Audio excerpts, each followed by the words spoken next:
Good evening. Welcome to Left, Right and Centre. I'm Vishnu. Show on the programme tonight. The unity of the India opposition bloc has suffered back-to-back setbacks within hours, with the Aam Aadmi Party declaring that it will contest all Lok Sabha seats in Punjab shortly after the Trinamool chief Mamata Banerjee ruled out any alliance with the Congress in West Bengal. This is the latest crisis in the alliance, which is just months before the elections, to figure out if it is going to be, or if it will be able to be, a worthy competitor to the BJP. They don't seem to have found their feet just yet. Is this almost the beginning, some are asking, the beginning of the end game for this alliance even before the elections? Or is there still a possibility for it to emerge as a credible challenge to the BJP? Next up on the show, the former US President Donald Trump steamrolled to victory in New Hampshire, brushing aside his challenger Nikki Haley and quite clearly strengthening his hold on the Republican nomination in the US as he closes in on his dream of winning another term in the White House when the US elections do take place. We'll be analysing the speech of Haley and indeed of Trump, and we'll be looking at the big question: is the return of Donald Trump inevitable? But first, the big political story back home. It's a double blow for the Congress and also for the India bloc just months before the 2024 Lok Sabha elections.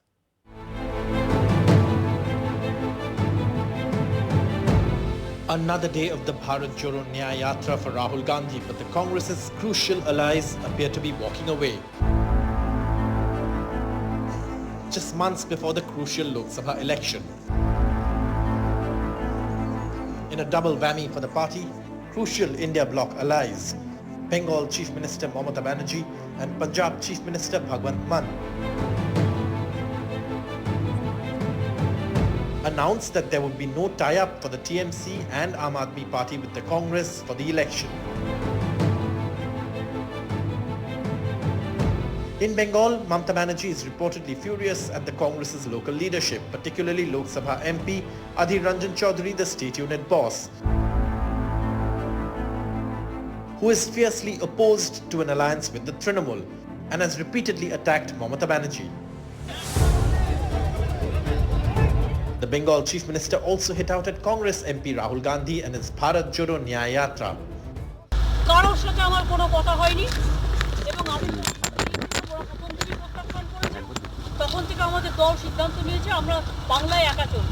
Even ওরা যে আজ থেকে rally করেছে আমাদের একবার as a matter of কার্সি, আমি ইন্ডিয়ার alliance আমাকে একবার জানিয়েছে দিদি আপনার রাজ্যে যাচ্ছি, না জানাইনি।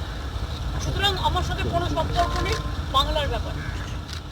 24 hours ago, sources say Mamata Banerjee told party men that the Congress was making an unjustified demand of contesting from at least 10 to 12 seats in West Bengal.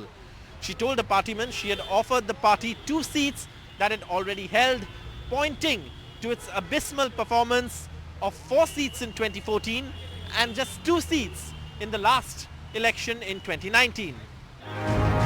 Responding to Mamata Banerjee's outburst, top Congress leaders claimed differences with the TMC would be sorted out. Mamata Banerjee is the senior most leader of India Alliance Party. We are respectfully saying that if there is any concern in her mind, we will try and we will discuss and settle it. Here and there may be some issues. Finally, we will solve every issues. We are ready to address that things. But hours later, a back-to-back setback, with the Aam Aadmi Party reiterating that it will contest all 13 Lok Sabha seats in Punjab. देश में पंजाब बनेगा hero. 2024 में लोकसभा चुनाव में आम आदमी party के पक्ष में 13-0। देखो ये तो उनका काम है, ये ममता नहीं कोई बात नहीं, वो हो सकता है कोई उनके साथ बातचीत चल रही हो उस लेवल पे, लेकिन पंजाब में हम ऐसा नहीं करने वाले। पंजाब में कांग्रेस से हमारा कोई। The decision by Aam Aadmi Party and Trinamool to go solo in their strongholds needs to be seen against the backdrop of the persistent tussle between the Congress and regional forces in India bloc. While regional parties, specifically the Trinamool, Aam Aadmi Party and the Samajwadi Party have repeatedly demanded the leading role in their bastions, the Congress has pushed for a bigger pie during seat-sharing talks at the state level. The big question now, how can the India bloc sort out the seat-sharing mess? With Mohammad Ghazali in Chandigarh, Saurabh Gupta, NDTV. All right, so is this essentially the beginning of the end for the India alliance? Joining us now, Pawan Verma, Nirja Chaudhary, Dr. Syed Zafar Islam of the BJP, Sanjay Kumar and Saket Gokhale. Let me go across first to Saket. Saket, Mamata Banerjee earlier on today said, I had no discussions with the Congress party. I've always said that in Bengal we'll fight alone. I'm not concerned about what will be done in the country, but we are a secular party and in Bengal we'll defeat the BJP. So what does that mean, Saket, essentially for the India alliance? Hi, good evening, Mr. Som. Let me clarify. She never said we did not have discussions. What she categorically said was that the genesis of the India alliance was that the 300 seats where there's a direct fight between the Congress and the BJP, the Congress focus on those seats. And in areas where the regional parties are stronger, let the regional parties take care of fighting the battle against the BJP. This is what we said in June last year when the alliance met for the first time. And our primary demand was everything else comes later, seat sharing first, because that is crucial. We were generous, we were gracious, we waited again till 19th of December after the 3 assembly elections were over and the main party there had a very bad performance. We again said, we set 31st as the deadline. We said by 31st December, let's get seat sharing done. Today is 24th of January. We have been gracious. We've been patient. We have waited all this while. But the question is, how long can we wait? Number one, we suo moto offered 2 seats to the Congress, which they already hold, despite the fact that in 2021 assembly elections, the Congress got reduced to 0 in assemblies that formed those 2 seats. Doesn't matter. We offered those 2 seats. The other thing is, let me point out to you that since this alliance was created, not a single MP, not a single senior leader of the Trinamool Congress has made even one attack on any senior leader of the Congress party.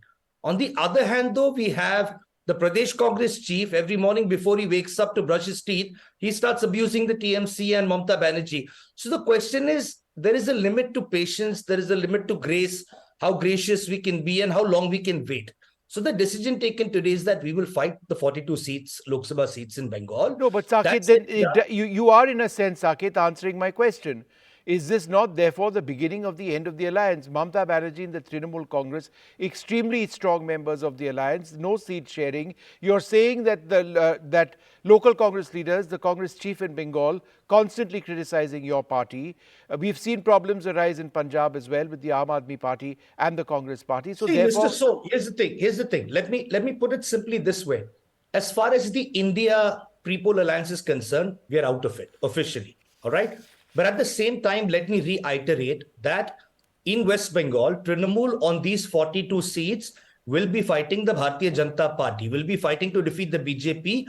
And also, even today, after what has happened today, let me again make it very clear publicly that we are hoping, we have a very strong hope and we wish the Congress all the best, that the Congress defeats BJP on the seats where they have a direct fight. We really hope the Congress wins those seats. So this fight is still against the BJP, regardless of whether there is seat sharing happening or not. No, the fight may be against the BJP, but unless the alliance comes together, unless the Trinamool is a member of the India alliance, in the truest sense of the word, it becomes problematic. But be that as it may, Saket. Sorry, let me just add one point, Mr. Som.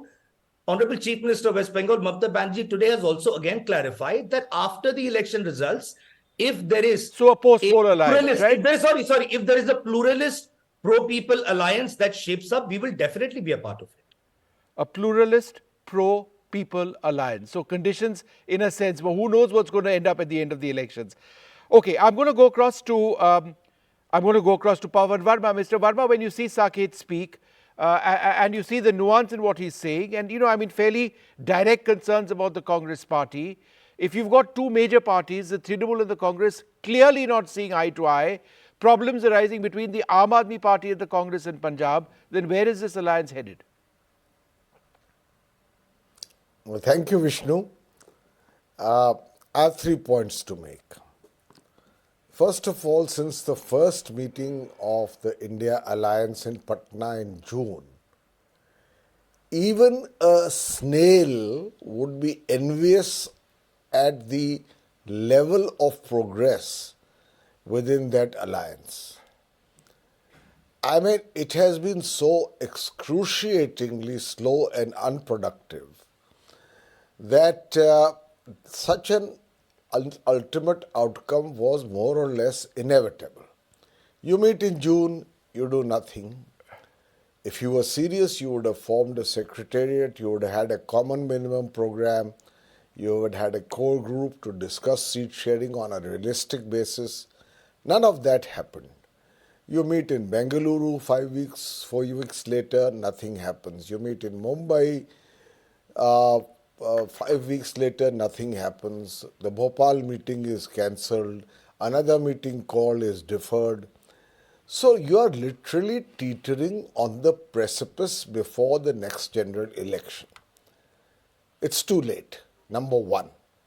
Number two, I have never been able to understand what this united seat sharing means.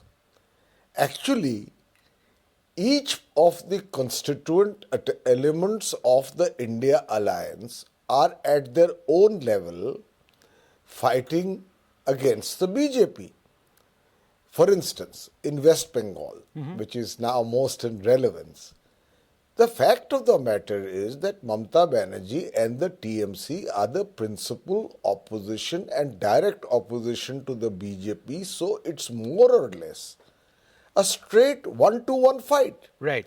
In Tamil Nadu, the DMK is fighting. Now let me finish, Vishnu, because these are important points and I'll try to do it as quickly as I can.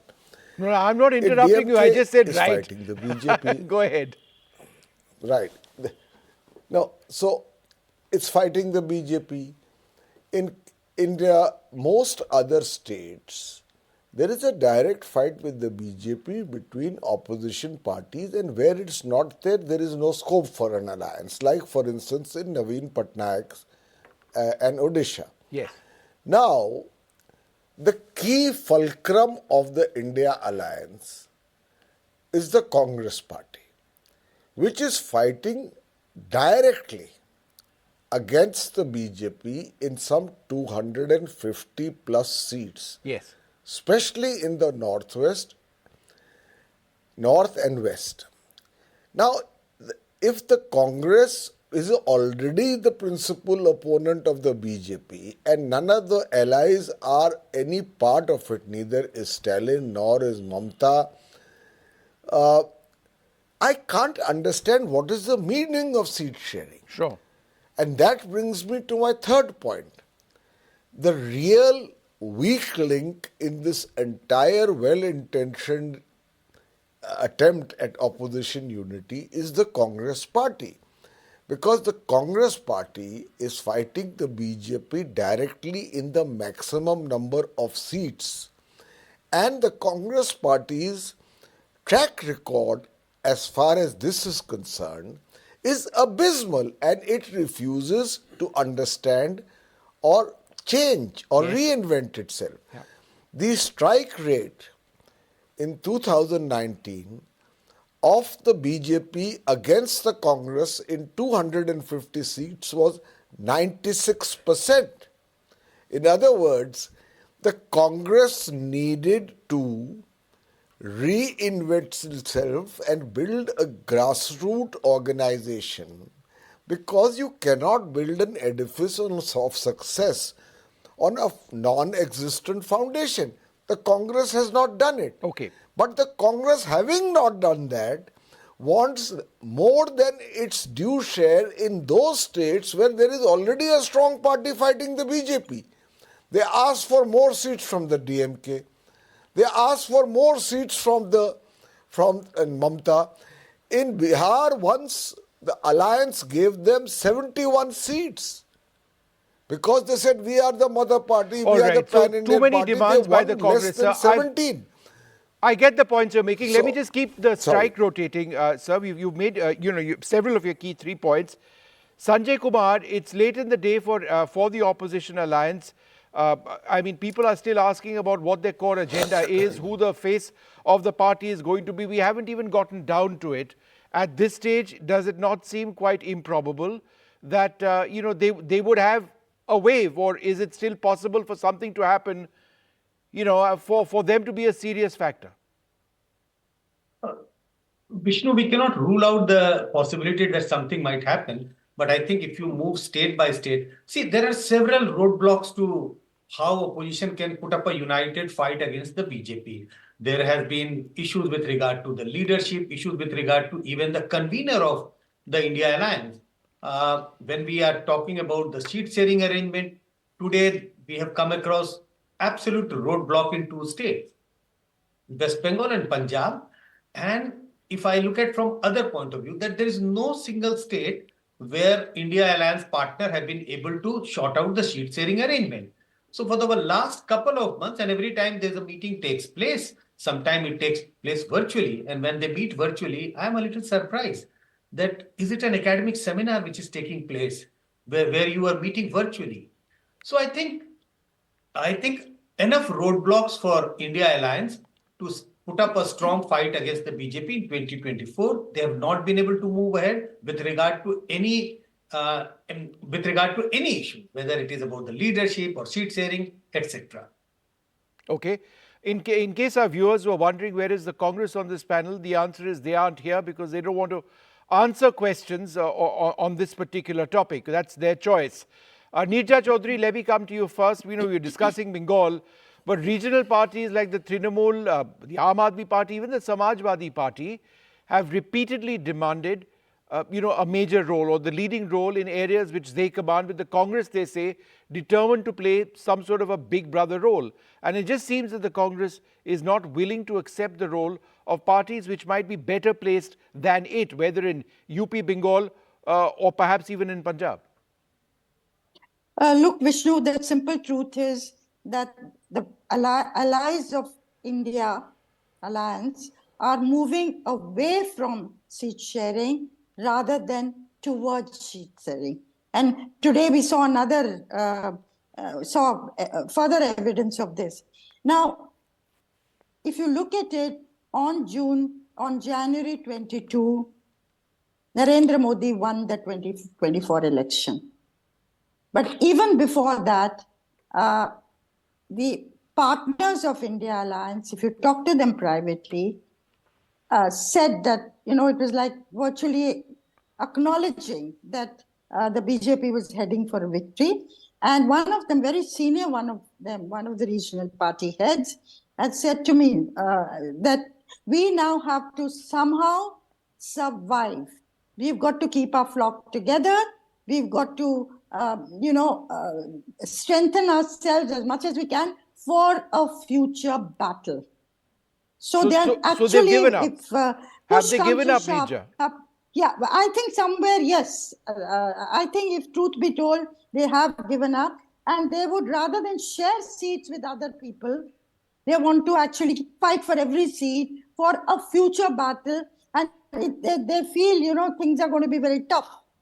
So if that be the case, they could have reacted and said, let's pool our energies together. Let's go in for one-on-one contest, as many constituencies as possible. Let's try and bring down the BJP's tally. But that's not the line they're taking today. No. The rest is, whether Congress will get 4 or 2 or 3, those are details. This is the broad picture, the overall strategy that the allies of the India Alliance, they are disheartened. They don't think they'll be able to make much of a headway. And that's where they're coming from when they say, we will fight alone, we will not give seats, because they want to keep as many seats as possible together and remain as a political force in their respective states. And the Congress, I don't know, it's undertaken this yatra at a time without consulting the allies. If India Alliance is to give a challenge to NDA, then the yatra should have been part of that. The allies should have been consulted. Mamata Banerjee should have been consulted. How should the yatra go through? Take on the BJP together. That is not the way the Congress has played the game. Okay. Dr. Syed Zafar Islam, you heard what all the speakers said. Quite frankly, at this stage, what sort of critical question am I as a journalist expected to ask you? Everybody seems to suggest that it's almost a walk in the park. But let me ask you this. You have quite clearly done, staggeringly well in the recent elections, certainly in the Hindi heartland. There is a certain wave associated with the Ram Mandir. issue as well. You have a strong national leader in Narendra Modi. What, in your mind, are the biggest challenges for the BJP ahead of 2024? Be honest with us, ahead of the next general elections. Well, first of all, I don't know why do they call an alliance?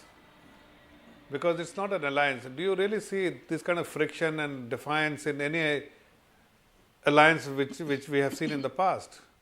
We don't see any, when we also have an alliance, NDA, alliance partner, but we don't see this kind of friction.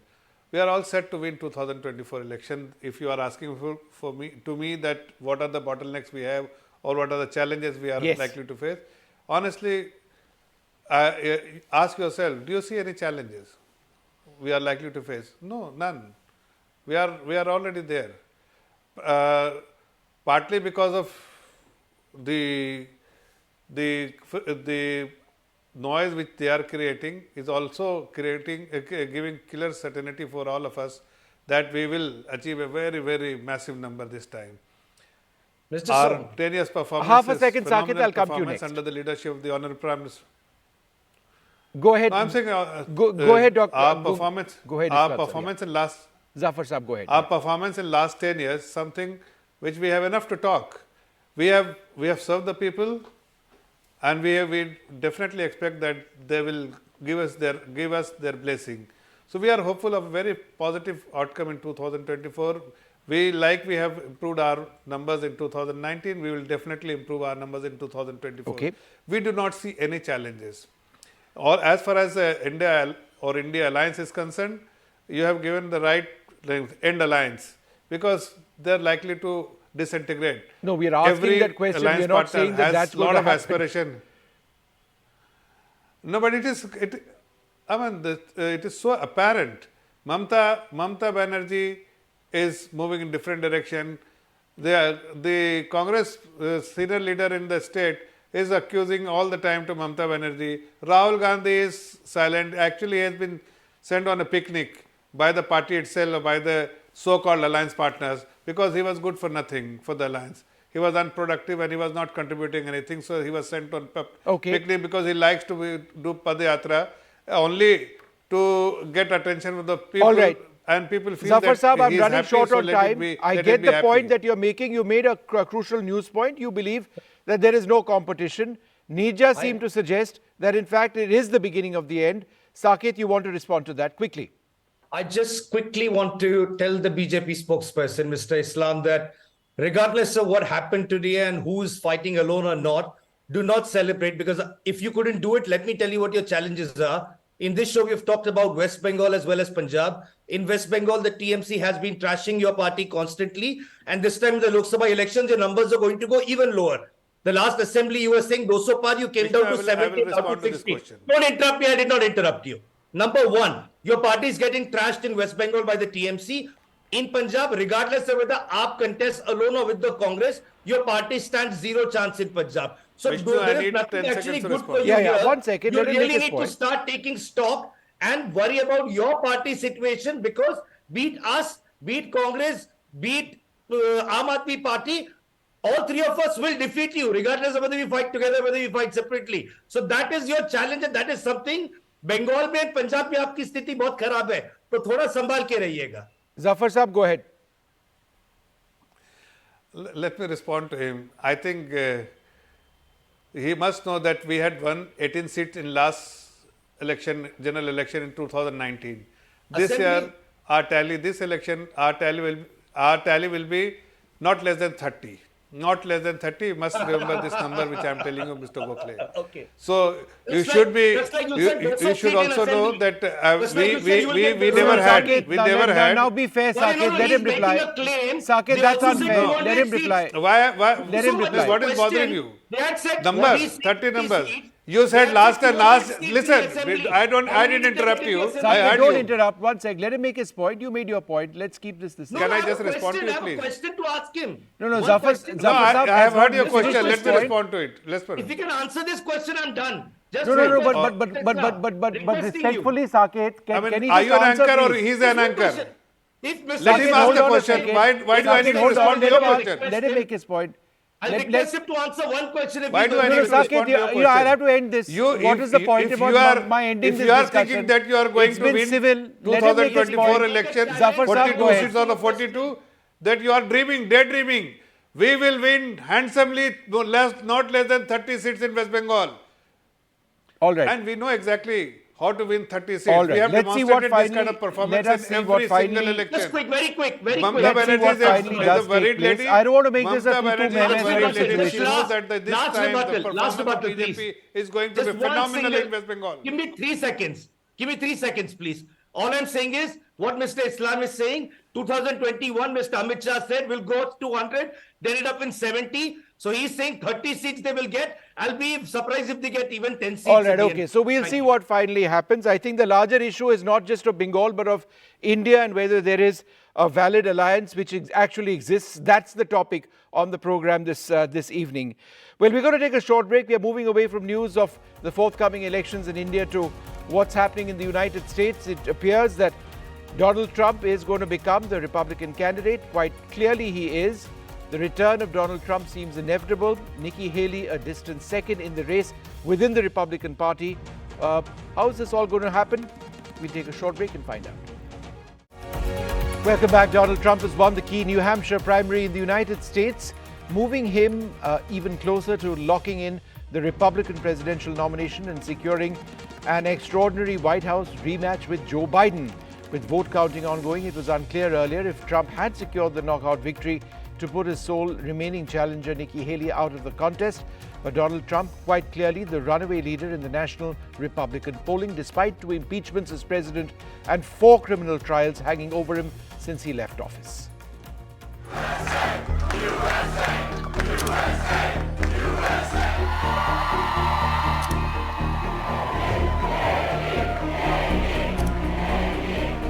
A Trump-Biden face-off in the 2024 US presidential election seems increasingly likely, with Trump registering a second Republican primary win in New Hampshire, with his main contender for the Republican nomination, Nikki Haley, trailing in second place. You know, we won New Hampshire 3 times now, 3. We win it every time. We win the primary, we win the generals, we've won it. Haley halted at a single-digit 9 delegates in New Hampshire, while Trump stayed in double digits, adding 12 delegates. His total tally at the moment is nearly double that of Haley's. I want to congratulate Donald Trump on his victory tonight. Well, I'm a fighter. And I'm scrappy. And now we're the last one standing next to Donald Trump.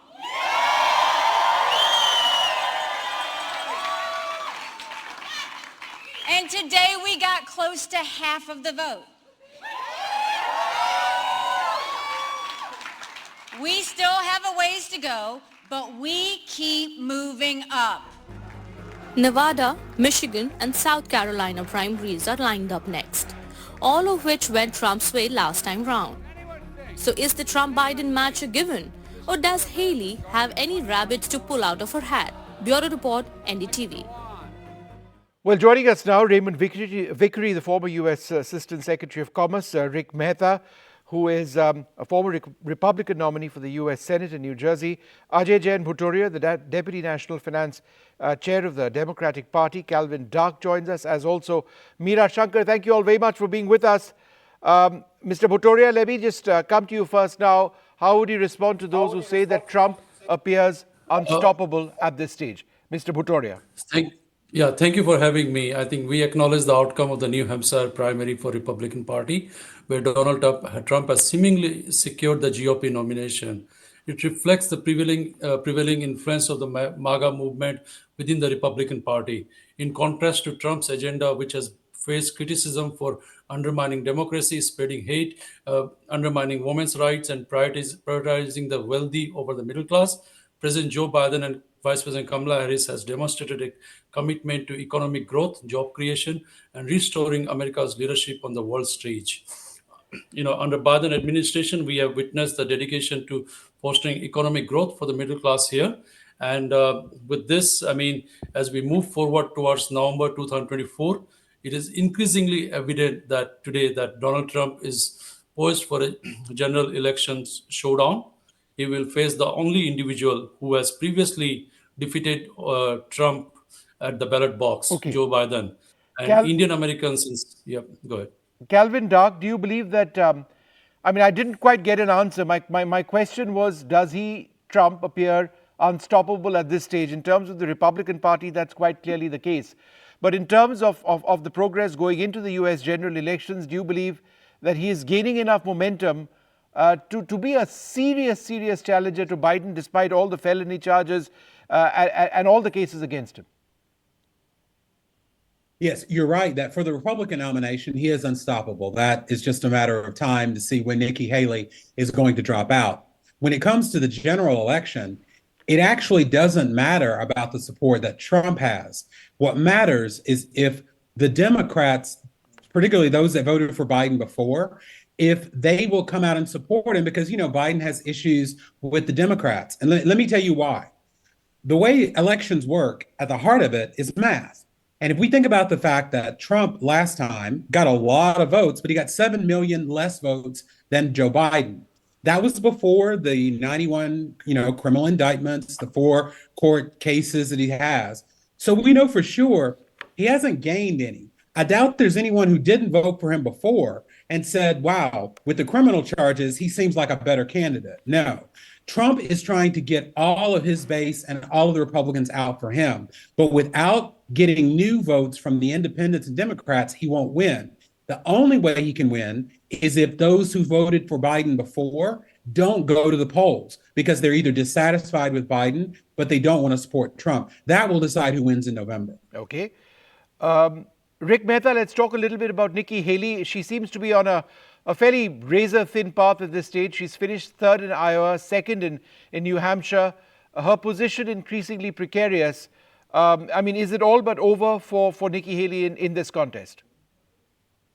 I'll tell you, Nikki Haley should have gotten out of this race a long time ago. And the fact that she's still standing is because she feels like she has to answer to her donors. Now, Nikki Haley is a formidable figure among the Republican Party, but this is just not her race. And if she can't win in a state like New Hampshire, where she had a large turnout among moderate voters, not even the Republican turnout, now you're going into states with a very hardcore Republican base. For example, her own state of South Carolina, there's a good chance she's not even winning South Carolina, even her home state. You had a Senator, Tim Scott, who endorsed Donald Trump, that was appointed into the Senate by Nikki Haley, and he turned his back on her. It's not that they don't like her, it's that this is not her race. And it's clear as day that Donald Trump is the presumptuous nominee for the Republican Party. There's a high likelihood that he is going to take this election all throughout the general election. I think voters in America are so sick and tired of these foolish talking points pushed by Democrat strategists. When you live in middle America like I do, every day you go to the grocery store or fill gas in your car, and you can't afford to do that. Under President Trump, we had no wars. We had a thriving economy.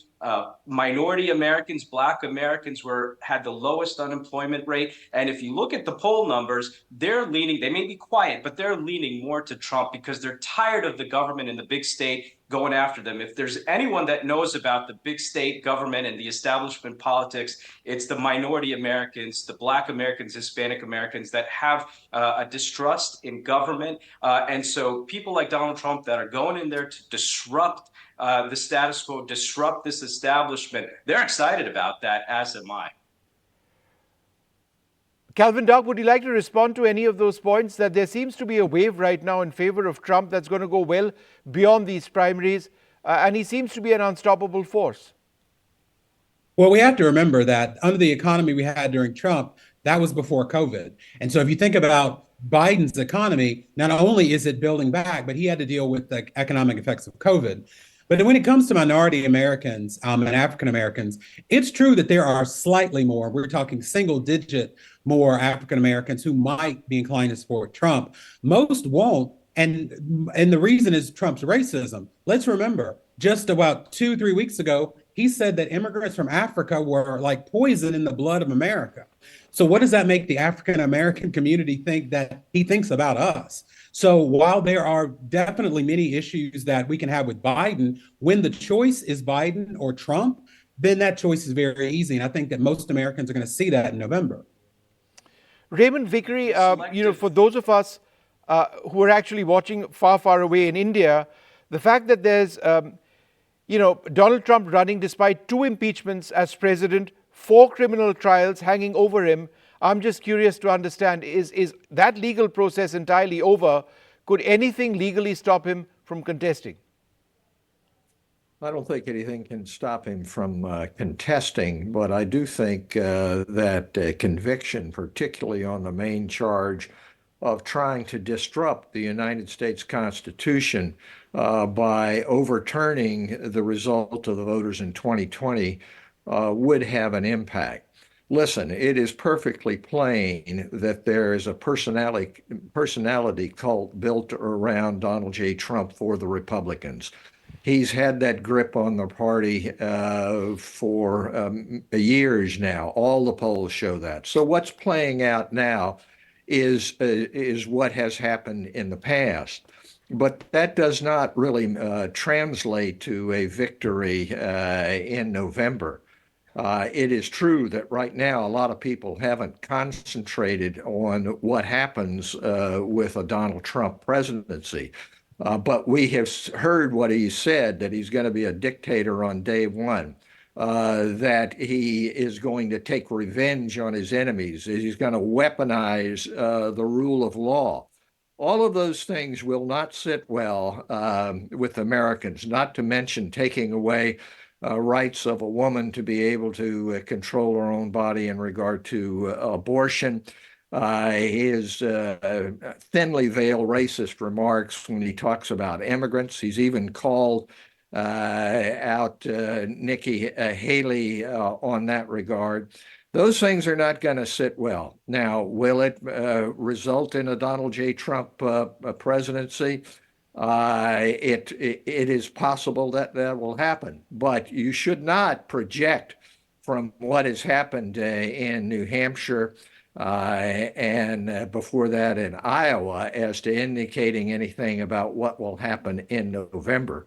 If you look at New Hampshire and you see that some 45% in a Republican primary voted against him, and if you look at what the numbers are in terms of the swing voters, it is perfectly plain that the United States as a whole is not enthralled with Trump and the prospect of further damage to our United States Constitution. Yep. So all that has to be played out. And you talk about the economy. The fact is that we are at an all-time high in the stock market, that gas prices are going down. Joe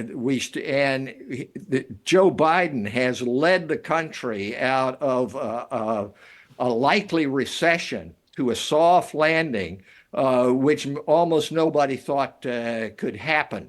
So if you look at the economy, while there has been pessimism, there's always a lag period. And the polls are showing that in regard to the economy, people are beginning to realize a terrific job that Joe Biden has done. Okay. Ambassador Meera Shankar, for us here in India, does it really make a difference who the next president of the US is, Joe Biden or Donald Trump? Well, I think there's been a bipartisan consensus in the US for building relations with India. But there would be differences in terms of approach. Firstly, I would say that Trump is ideologically closer to the current Indian government. They're more comfortable with his political approach. But at the same time, if you look at actual policies, then he's likely to be more protectionist. He said he will impose 10% tariffs on US imports across the board. He's probably likely to also try to step up pressure on China. He wants to prohibit imports from China of electronics, steel, and some other items over 4 years. I don't know whether he will be able to achieve it. he wants to question the purpose of NATO, so re-look at US alliances. And I would imagine, given his very harsh rhetoric on immigration, that he would be tougher on the H-1B visas, which are so important for our IT industry. So all in all, we might find that economically, it's a more difficult US to deal with, and strategically, perhaps a more transactional US. All right. Perhaps a more transactional United States going forward, but it is a fascinating contest even here, even in the primaries. But it does appear that Donald Trump is fairly unstoppable at this stage, certainly within the Republican Party. But in a few months, we'll know where his national standing actually is. I'd like to thank you all very much for joining us. But before we leave, I'd like to play out some key bits of the debate between Nikki Haley and Donald Trump. We had an unbelievable week last week in Iowa.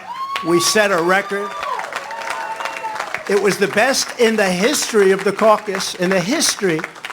And I remember I sort of had the same feeling.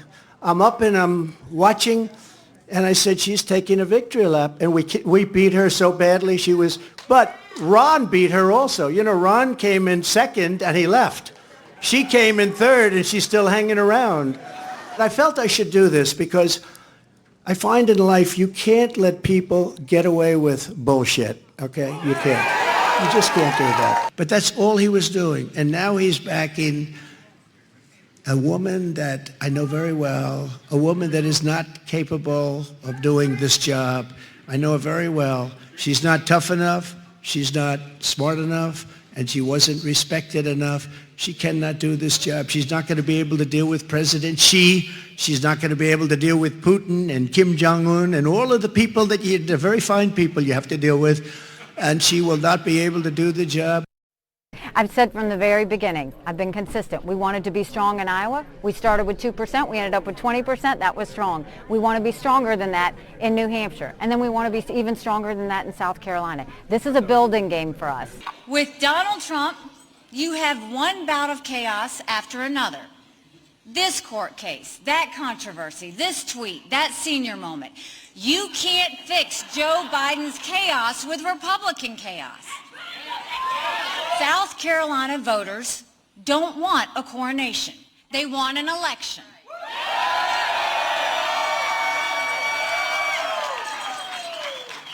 And we're going to give them one.